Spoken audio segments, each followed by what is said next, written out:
This year's Oscar nominations, announced on Tuesday morning, are all over the place, offering honors equally to the good, the bad, and the ugly. It only occasionally happens that the year's best movie is among the nominees for Best Picture, and this is one of those years, with Get Out on the list of 9. Also included, however, are 3 stodgy history hits, plus the airless romance/real estate prospectus, Call Me By Your Name, the garishly vain and ludicrous The Shape of Water, and the obliviously repugnant 3 Billboards Outside Ebbing, Missouri, along with 2 other movies that are in fact among the year's best, Lady Bird and Phantom Thread. The list distributes widely among low-budget films and high-budget ones, independent films and studio productions, and it's noteworthy that, among the 9 Best Picture nominees, only 2 were in the top 50 domestic box office earners for 2017, Dunkirk, at 14, and Get Out, at 16.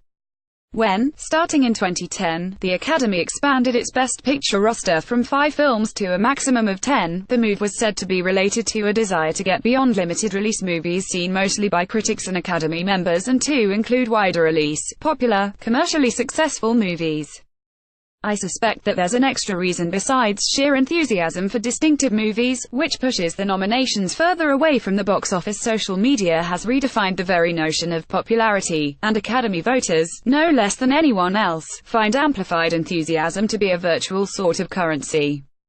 Frances McDormand in 3 Billboards Outside Ebbing, Missouri, photographed by Merrick Morton, Fox Searchlight Pictures. Everett. That is why the tenacity of 3 Billboards on the list along with Best Picture. It got 2 Supporting Actor nominations, as well as Best Actress, Best Original Screenplay, Best Score, and Editing is both shocking and unsurprising. The film was quickly seen, at the time of its release, to present a repellently indifferent and instrumentalizing view of race relations and the politics surrounding them.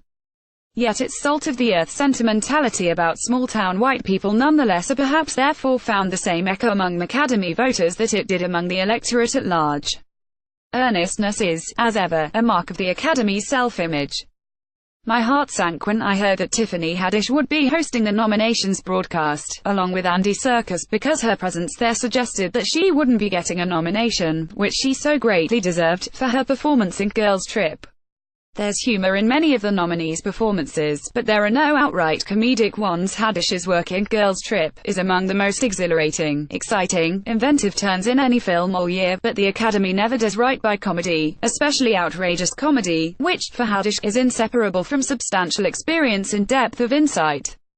If anyone doubts that, see or read her speech from the New York Film Critics Circle dinner, when she accepted the award for Best Supporting Actress. Even the jokes that she made of her mispronunciations on the nominations broadcast, referring to the town in the title of 3 Billboards as Ebony, Missouri, or calling the star of Get Out, Daniel Kaluuya, and Kaluuya, are marks of improvisational genius. One of the oddest nominations ever is Christopher Plummer's, for Best Supporting Actor, for his role in All the Money in the World, which could also be called a nomination for all-time Best Hail Mary Pass. Plummer, of course, was brought in for reshoots after the film was completed, after Kevin Spacey, the original actor in the role, was accused of sexual harassment. Unlike Spacey, whose default mode of performance inclines to duplicity, sarcasm, and villainy, Plummer, with his hearty and worldly tone, brings an immensely empathetic twist to the monstrous character of J. Paul Getty. The movie's not very good, but Plummer is. Jason Mitchell left and Garrett Hedlund in Mudbound, photographed by Steve Dietl. Netflix. Everett. In acting and in technical awards, there's an inclination to reward virtuosity rather than originality.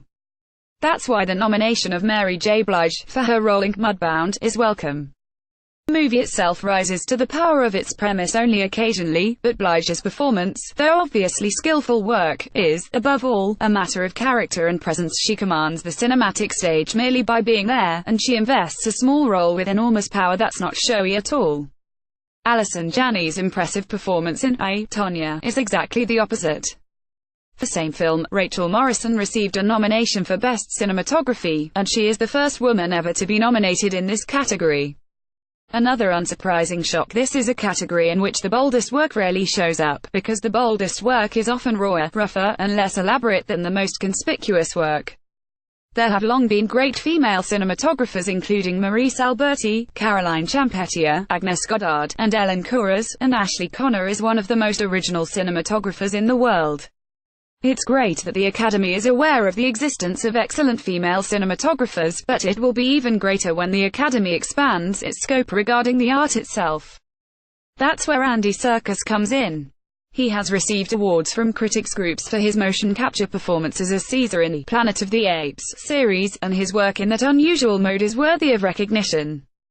In 2017 I saw a performance by Silvio Bernardi, in the independent film, Silvio, that tops Serkis's work in this year's installment of the Planet of the Apes franchise. Bernardi plays the title role as a gorilla who acts like a person in Baltimore.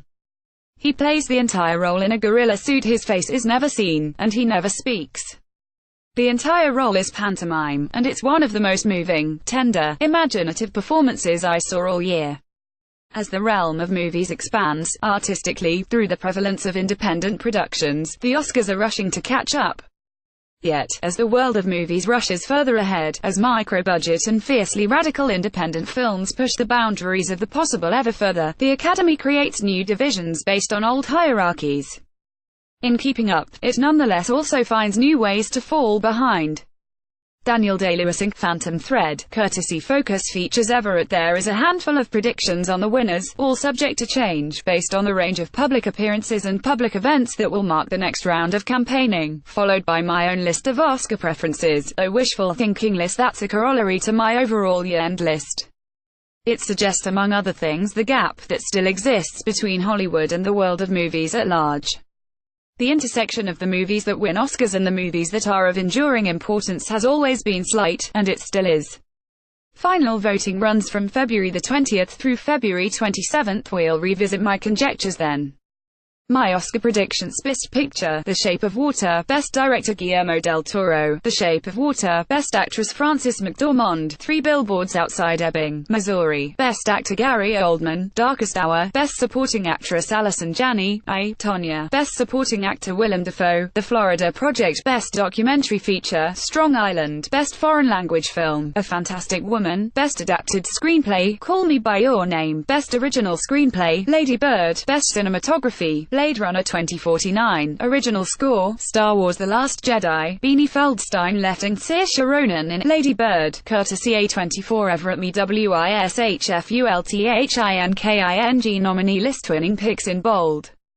Best Picture, Get Out, A Quiet Passion, Good Time, A Ghost Story, Slack Bay; Best Director, David Lowery, A Ghost Story, Josh and Benny Safdie, Good Time; Jordan Peele, Get Out; Terrence Davies, A Quiet Passion; Bruno Dumont, Slack Bay; Best Original Screenplay, A Quiet Passion, Get Out; Lady Bird, Columbus, Phantom Thread; Best Adapted Screenplay, Hermia Helena, The Son of Joseph, The Lost City of Z; Best Actress, Cynthia Nixon, A Quiet Passion; Haley Lou Richardson, Columbus; Rooney Mara, A Ghost Story; Kim Min-hee, On the Beach at Night Alone; Daniela Vega, A Fantastic Woman; Best Actor, Robert Pattinson, Good Time; Daniel Day-Lewis, Phantom Thread; Daniel Kaluuya, Get Out; Silvio Bernardi, Silvio; Harris Dickinson, Beach Rats; Best Supporting Actor, Lyle Rel Howery, Get Out; Lakeith Stanfield, Get Out; Benny Safdie, Good Time; Buddy Duress, Good Time; Paul Walter Hauser, I, Tonya; Best Supporting Actress, Tiffany Haddish, Girls Trip; Catherine Bailey, A Quiet Passion; Jennifer Ely, A Quiet Passion; Betty Gabriel, Get Out; Leslie Manville, Phantom Thread; Best Cinematography and Price Williams, Good Time; Andrew Droz Palermo, A Ghost Story; Paul Thomas Anderson, Phantom Thread; Eileen Louvert, Beach Rats; Emmanuel Lubezki, Song to Song; Best Original Score, Phantom Thread, Good Time; Best Documentary, Faces Places; Rap Film, Strong Island; Hissane Habra, Chadian Tragedy; The B-Side; Best Foreign Language Film, Slack Bay; On the Beach at Night Alone; The Son of Joseph, Félicité; Planetarium.